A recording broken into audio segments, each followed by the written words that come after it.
Hi guys! Kamusta po kayo? May problema po ba kayo sa ubo? Sa lalamunan nyo, nahihirapan po bang lumabas yung plema? At namamahalan kayo sa gamot? Hayaan nyo po akong mag-share sa inyo ng 6 na ingredients na makikita nyo lang po sa kitchen ninyo na baka makatulong din po sa inyo dahil sa akin po nakatulong din. So, kaya i-reveal ko po mamaya. Sa iba, nakakaalam na po ito.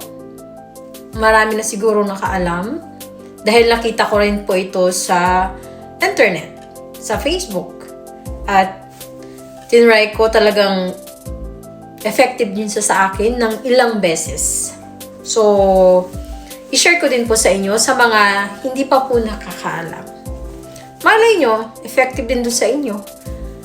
Nakatipid pa kayo, healthy pa. Diba? Pero bago yan, hayaan nyo muna akong magkwento kahit saglit lang. So actually, ilang beses ko na tong ginawa, ilang beses ko na tong tinry na home remedy ingredients na galing sa makita mo lang sa kitchen. And sobrang effective niya. So kaya 3 days back, talagang umuwi ako galing sa trabaho dahil hindi ko na hinaya na nagkasakit talaga ako. So unang araw, talagang nilalamig ako, sakit ng ulo ko at inuubo. Tapos ang sakit po ng lalamunan ko.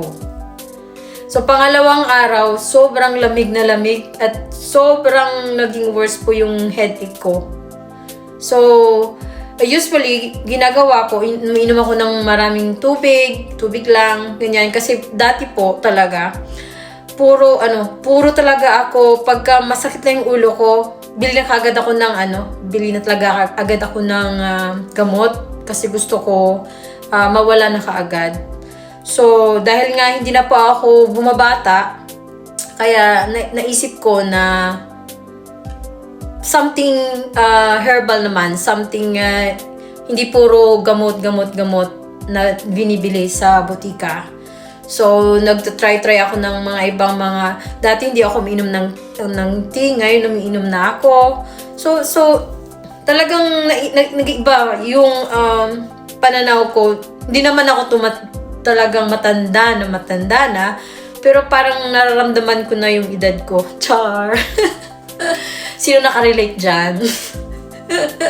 To be honest, ang usually na nagamit ko ngayon bago matulog, instead na lotion lagi, to be honest, gumagamit na ako ng efficacent oil kahit yung asawa ko. Yung dampo, yung Vicks, nilalagyan ko na rin. So yun nga, hindi naman na tayo tumatanda. This is the reality, guys. So, yun. Back to the topic. Uminom ako ng maraming tubig, kumain ako on time, natulog ako ng maaga, pero nandyan pa rin. So, migraine ko na pala talaga yung naiwan.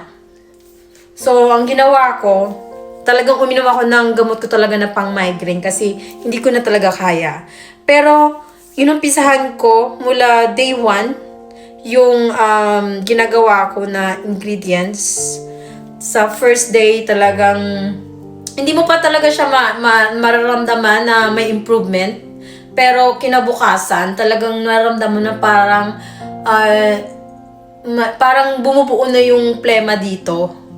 So, on the next day, on the second day, parang hindi ka na nahihirapang mag-ubo at parang lumalabas na siya, nag-iiba na ang kulay ng plema, parang nagiging dilaw, something ganon. Tapos tinutuloy-tuloy ko lang, iniinom ko lang twice in a day, isa sa umaga at isa sa gabi. Tapos ngayon yung pangatlong araw, which is yung nakikita nyo naman guys, okay na ako at hindi na po ako naubo. Minsan talagang mayroong pagkakataon na talagang umuubo bigla. Pero hindi na yung tulad ng ubong-ubo-ubo na minsan naiihi ka talaga sa panty mo. Sino nakarelate? Ayun guys. So, eto na. Ipapakita ko na sa inyo ang 6 na ingredients. At mura lang to guys. Talagang effective to sa akin. I'm not sure kung effective po sa inyo, pero talagang effective po sa akin ng ilang beses na to. Eto na guys. Kita ko na po yung 6 na ingredients kanina.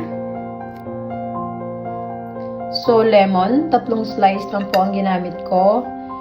Sibuyas, onion, 3 slice lang din. Ginger or luya.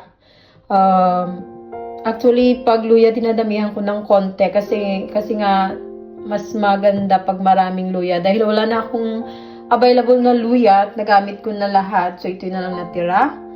And then, bawang. Tsaka, cinnamon. Kala mo kahoy, no? So, cinnamon siya. Maganda to guys. Tapos, 1 tablespoon ng honey.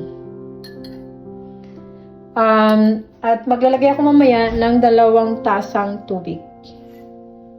So, 2 tasang tubig po. So, ilalagay na po natin.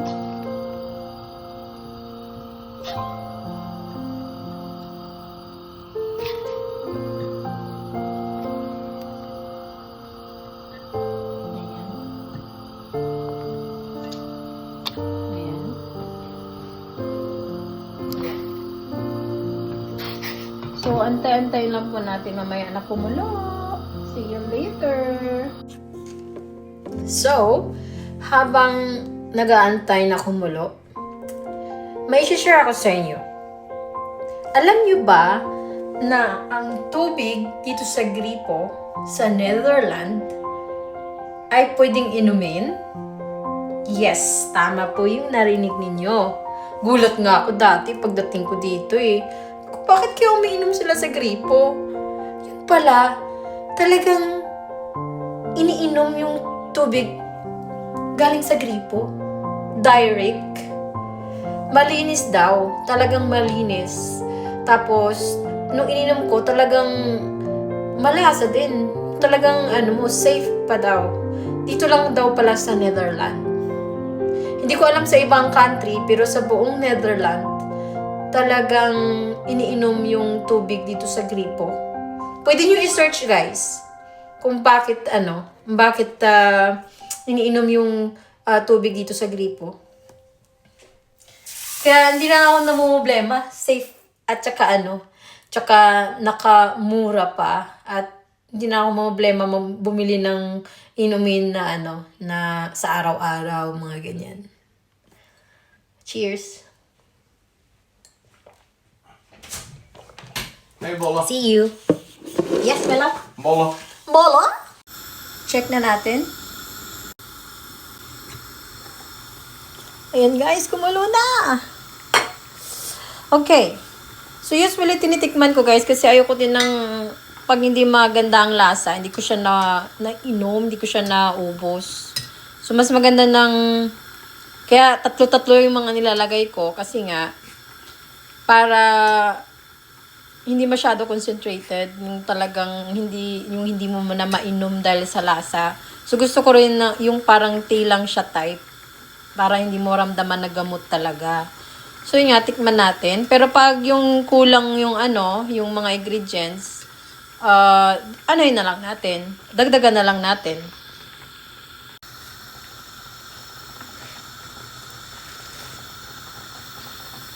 Yun nga. Talagang lasang tawag nito.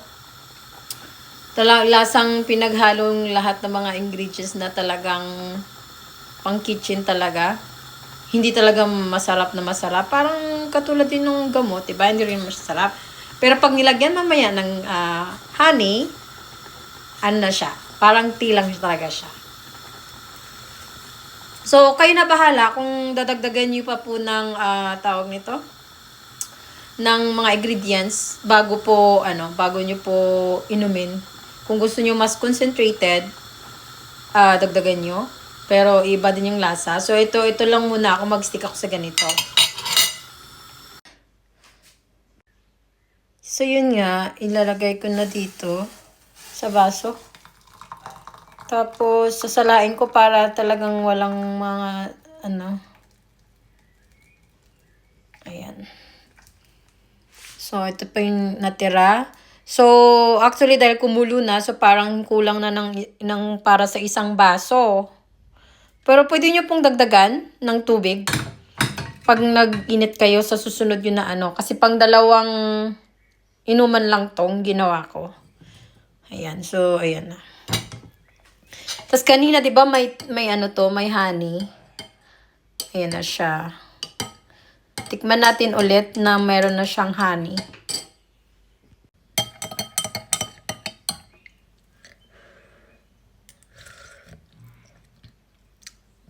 Yeah. Ganito na lang. Sa mga specialist na nag-uumpisa, ganitong lasa, kaya nyo na itong inumin.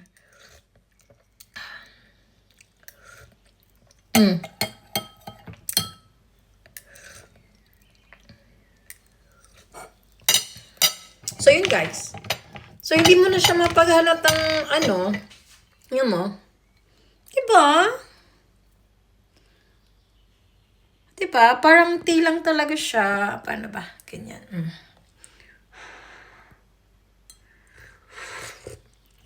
Ang init. Tanga-tanga ko naman. Pero, hindi naman napaso yung ko. Pero, caring nyo to guys. Okay? And, pag nagustuhan nyo po yung aking video, please like, comments naman kayo guys kung nagustuhan nyo. Or kahit hi lang, malaking tulong po ito sa akin para mas lalo akong mag-encourage na mag-upload ng mga video. And then, ano pa ba? Pwede nyo pong i-share kung gusto nyo po para sa mga hindi po nakakita, at least makatulong na rin po kayo at kung matry po nila. Diba? Thank you for watching.